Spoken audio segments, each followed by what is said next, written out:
굿바이 시작해보도록 하겠습니다. 배당락이를 맞아 하락이 이렇게 나오는 건가요? 첫 번째 종목 삼성화재인데요. 신규 매수 고민입니다.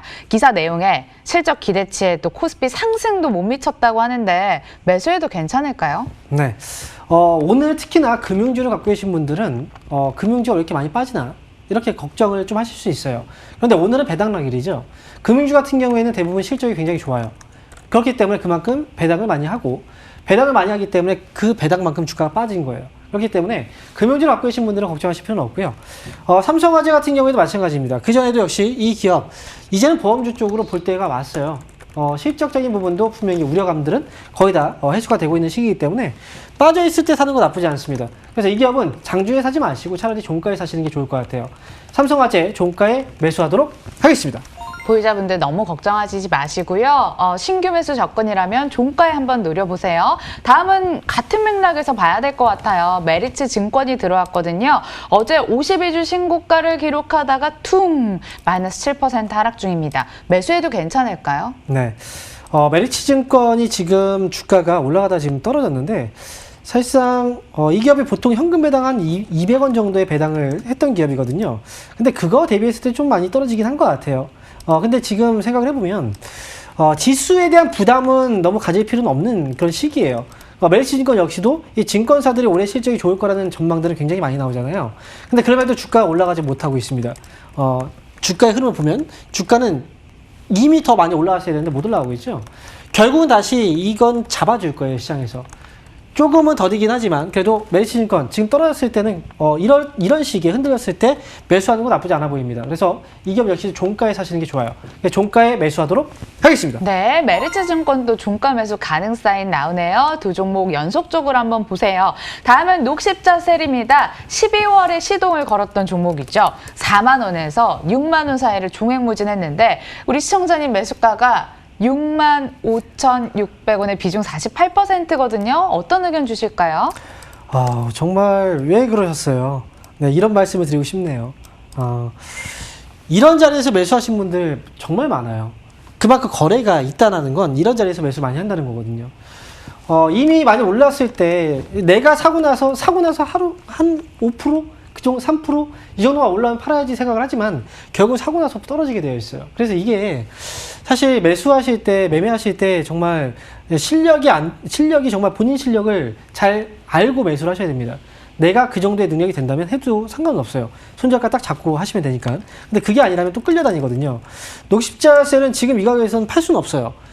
그렇기 때문에 끌고 와야 되는 자리가 맞고요. 거래도 지금 한번 터졌다가 내려왔지만 다시 한번 올릴 수 있는 여지는 남아있다고 봅니다. 근데 이게 정고점 자리를 다시 한번 올릴 수 있을지에 대한 부분은 사실상 좀 의문이에요. 저는 목표 주가 6만 원 정도 일단 말씀을 드릴 테니까 이 기업은 뭐 추가 매수 저는 좀 안 하셨으면 좋겠습니다. 그래서 녹십자셀은 매수 유보 의견 드리겠습니다. 네, 좀 보수적으로 얘기를 해주신 것 같아요. 6만 원짜리 기억해 주시길 바랍니다. 다음은 유니센과 AP 시스템 둘 중에 뭘 살까의 고민인데요. 2021년 신축년에는 큰 반도체 시장이 들어선다고 하잖아요. 추가 상승 여력 생각을 해봐도 괜찮을까요? 네, 2021년도에 큰 반도체 시세가 또 들어선다. 전 못 들었어요. 이런 얘기를 못 들었는데 어쨌든 그 반도체 쪽에 대해서는 사실상 우리가 꾸준히 보긴 해야 돼요. 예, 유니셈도 그렇고 사실 AP 시스템도 그렇고 근데 지금 AP 시스템 같은 경우에는 제가 한 가지를 말씀드리면 제가 예전에도 이런 얘기를 해드렸던 적이 있거든요. 그 기업이 지금 DB하이텍이라는 기업이에요. DB하이텍. 이 기업도 지금 보면 주가가 엄청 많이 올라왔죠. 그죠? 근데 과거에 그 질문을 굉장히 많이 주셨던 적이 있었어요. 그때가 언제였냐면 올해 말고 그 전이었어요. 지난 7월인가요? 6월, 7월. 이때 주가가 못 올라가고 계속 빠지니까 이 방송에서 계속 얘기를 한 거예요. 계속 질문을 주신 거예요. 저도 이거 상담을 굉장히 많이 했거든요. 그러니까 제가 방송에서도 그렇고 이 유튜브에서도 공식적으로 얘기를 했습니다. DB하이텍 더 이상 질문 주지 마세요. 방송에서 계속 노출시켜서 질문 주시면 이 기업 못 갑니다. 그리고 나서 DB하이텍에 대한 질문이 없었죠. 그죠? 그리고 지금 주가는 당시에 14,000원이었습니다. 많이 고생하셨던 분들이거든요. 많이 못 올라왔으니까 계속 횡보를 하고 떨어지고 있으니까. 근데 지금 14,000원이었던 기업이 지금 이제 5만 원대까지 왔어요. 지금 제가 왜 이런 얘기를 드리냐면 특히나 OLED 관련주들은 지금 잡아놓고 기다릴 때는 맞아요. 그 AP 시스템도 지금 방송에서 너무나 노출이 많이 되는 것 같은데 이 기업도 마찬가지입니다. 그냥 사놓고 그냥 기다리시면 돼요. 더 이상 질문 안 주셔도 됩니다. 그래서 두 종목 중에는 AP 시스템 매수 의견 드리겠습니다. 네, AP 시스템 좀 넉넉하게 기다려주는 것도 좋을 것 같습니다. 내년까지 한번 긍정적으로 기대를 해볼 수 있지 않을까라는 생각해보고요. 다음은 현대건설과 GS건설의 선택 고민입니다. 11월과 12월 사이에 우리 모두를 놀라게 만들었던 게 또 이 건설주가 아니겠습니까? 둘 중에 멘토님은 어떤 선택을 주시겠어요? 사실 건설주에 대해서는 이제 업황이 좋아졌다, 실적이 좋아졌다 이런 관점에서 접근하면 안 돼요. 결국은 업황의 저점, 지금 실적의 저점을 지나가고 있다. 이런 식의 표현이 저는 맞을 거라고 생각이 들고요. 내년에 대한 기대치, 뭐 GS건설과 현대건설 두 기업 모두 사실 저는 나쁘지 않아요. 그런데 지금 현재 시점에서 가격적인 메리트나 그 다음에 해외 수주도 사실 GS건설과 현대건설은 거의 비등비등하게 해외 쪽에서의 건설 수주도 굉장히 많이 하고 있는 업체들이거든요. 어느 때는 현대건설이 더 많이 하거나 어느 때는 또 GS건설이 더 많이 하거나 가격적인 부분에서 본다면 저는 현대건설이 GS건설보다 조금 더 메리트가 있지 않을까 생각을 하기 때문에 저는 현대건설 쪽으로 매수 의견 드리겠습니다. 네, 우리 멘토님은 현대건설을 긍정적으로 보시네요. 다음은 대웅제약입니다. 18만 원에 비중 10%라고 하시는데 이게 올라갈 때 사셨나 내려갈 때 사셨나에 따라 스토리텔링이 판이하게 좀 달라질 것 같습니다. 과연 18만 원 본전 되찾을 수 있을까요? 네, 이게 어떻게 이렇게 사신 건지 진짜 이게 만약에 떨어졌을 때 샀다면 굉장히 용기가 있는 분이에요. 그럼 만약에 올라올 때 샀다면 욕심이 많으신 분이죠, 그죠? 더 수익이 날 거라고 생각을 하고 이 경우 제가 대웅제약도 제가 방송에서 얘기를 해드렸던 적이 있어요. 올라가는 그 시점에서 올라갈 수 있는 이유는 분명히 있었다. 근데 이미 주가는 어떻게 됐습니까? 과거 역사적 고점을 뛰어넘었어요. 이때부터는 과열이거든요. 그럼 팔고 나와야 돼요. 흔들릴 때 우리가 욕심을 부리면 안 되고요. 이게 주가가 상한가 들어가고 나서 그 다음에 풀리면 그때는 나와야 되는 신호라고 보셔야 돼요.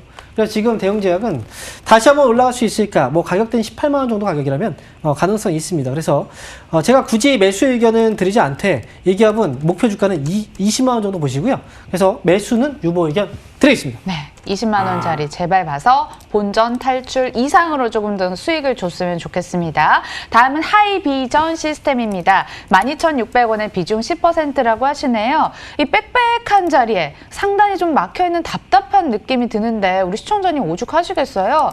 2021년에는 시원하게 뚫어줄까요? 제가 볼 때 이 기업의 가장 큰 문제는 시장에서의 관심이 아닐까 생각을 하거든요. 이게 계속 지루하게 만들어 놓잖아요. 거래도 지금 중간중간 들어오고 있긴 하지만 이게 올라갈 만한 거래가 지금은 없어요. 거래가 굉장히 부족한 상황이에요.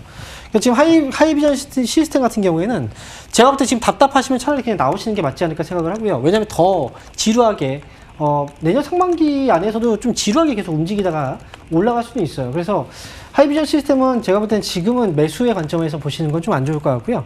만약에 답답하시다면 그냥 나왔다가 나중에 들어가시는 게 어떨까. 그래서 하이비전 시스템은 매수 유보 의견 드리겠습니다. 네, 이번에는 신규 매수 고민으로 함께 풀어가 보겠습니다. GS 리테일이고요. 올라가는 척 하더니 조금 횡보하는 답답한 흐름이죠. 편의점 커피 먹고 주가 좀 세게 올랐으면 좋겠는데요. 가능할까요? 네, 자, 편의점 관련주 중에서 GS 리테일도 사실 반응이 오려고 하다가 지난주에 4월, 5월 달에 왔었죠. 근데 지금은 좀 잠잠하고 있어요. 제가 볼 때 좀 겨울잠을 자고 있는 시기가 아닌가 생각을 하는데 이렇게 잠잠한 가운데서도 이 변화는 분명히 있습니다. 즉 거래들이 중간중간 들어오면서 이 물량들을 매집을 해가고 있어요. 그래서 GS 리테일은 지금은 매집 구간이기 때문에 약간 좀 지루하게 움직이지만 어느 순간 거래가 들어오면 주가는 올라갈 수 있어요. 그래서 GS 리테일은 지금은 매집 구간이에요. 그래서 매수는 가능하고요. 위로 올라오면 4만 원 정도까지 보셔도 될 것 같아요. 그래서 GS 리테일 매수 의견 드리겠습니다. 네. GS 리테일 다음에 EDGC가 들어왔는데 차트 보다가 순서를 놓칠 뻔했습니다. 14,100원에 비중 10%인데 이게 하락이 너무 가팔라서요. 언제쯤 멈출까요? 참 어려운 종목이에요. 그만큼 주가가 올라갈 때도 굉장히 시원하게 올라갔지만 떨어질 때는 이게 우리가 그 가랑비에 옷 젖는다는 얘기가 있죠. 계속 젖게 만드는 거예요.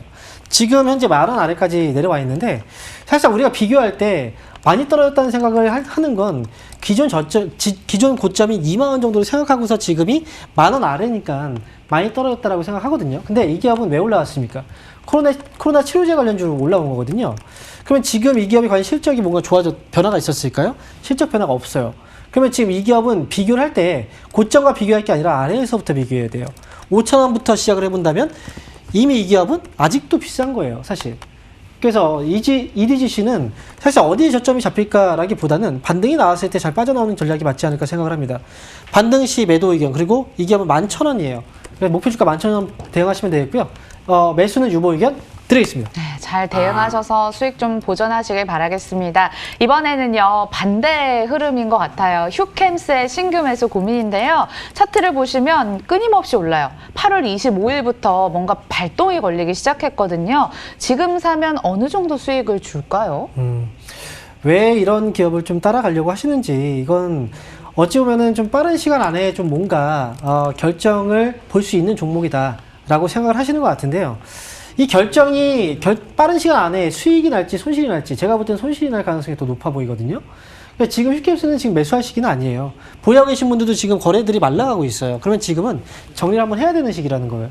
거거든요. 그래서 휴캠스는 매수는 유보 의견 드리겠습니다. 네, 마지막 종목입니다. 나인테크 신규 매수고요. LG전자의 급등세와 함께 덩달아 상승했대요. 이게 보니까 2차전지 제조장비 공급 계약을 체결한 바가 있네요. 혹시 LG전자 오른다면 따라서 더 오를 여지가 있을까요?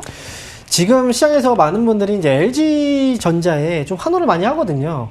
그만큼 주가가 굉장히 많이 올라갔죠. 지금 같은 경우에도 뭐 오늘도 막 올라갔다가 떨어지고 하는데, 사실상 우리가 생각해야 되는 건 이 LG전자가 지금 정상적인 주가 수준인가를 봐야 돼요. 나인테크도 마찬가지예요. 그러니까 LG전자도 지금 과연 이 애플 쪽에 납품을 한 건가요? 만들지도 않았는데 납품할 수 있다는 가능성을 지금 또 얘기를 하면서 주가를 띄워 올린 거거든요.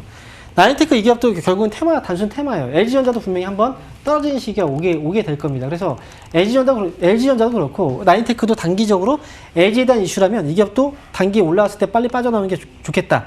저는 지금 매수는 안 하시는 게 좋다라고 생각을 합니다. 그래서 매수 유보 의견 드리겠습니다. 나인테크 부담스러운 자리다라고까지 판단을 해봤습니다. 생방송으로 진행되는 주첸콜은 내일 하루 더 남아있거든요. 기회 잘 살리셔서 12시에 문의 주시면 저희가 또 열심히 최선을 다해서 도와드리도록 하겠습니다. 오늘 끝까지 함께해 주신 여러분 감사하고 주첸콜 여기서 마칠게요. 시청해 주신 여러분 고맙습니다.